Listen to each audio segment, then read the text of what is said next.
When Farhan al-Qadi, an Israeli Bedouin, was rescued by Israeli forces, the entire country cried tears of joy.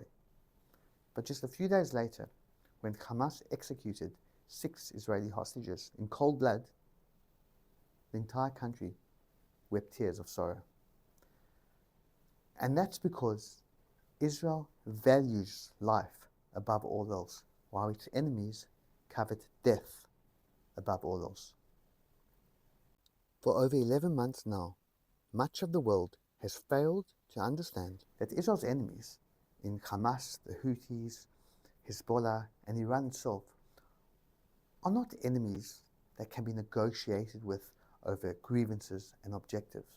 They are an enemy with a single uncompromising purpose and goal: to eliminate the state of Israel and wipe the Jewish state off the face of this earth.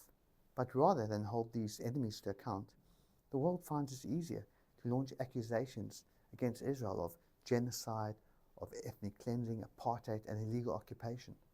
The ratio of civilians killed to terrorists in the Gaza conflict is likely the lowest in the history of any urban warfare.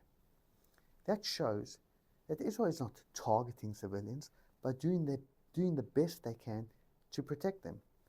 This is the exact opposite of what genocide is. Meanwhile, 21% of Israel's population are made up of Arabs who serve in all facets of Israeli life, like security forces, the medical profession, and even the judiciary. In fact, an Arab judge sentenced a Jewish Israeli president to prison. In what wild definition of apartheid could that ever occur?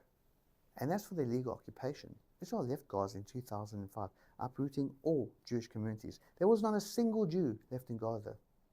But rather than choosing a path of prosperity and peace for the people, Hamas, who took over Gaza in a violent coup, decided to embark on creating the greatest terror state in history. They were not interested in creating another Arab state called Palestine, but they were completely focused on destroying the only Jewish state called Israel.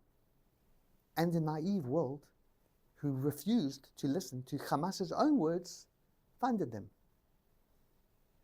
The result of that was October 7th, the greatest loss of Jewish life in a single day since the Holocaust.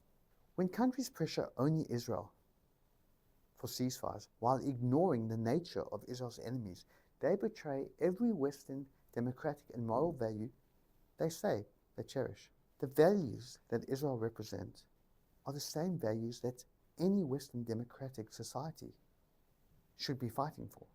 But you can read more about this in my article that appeared in the Adelaide Advertiser.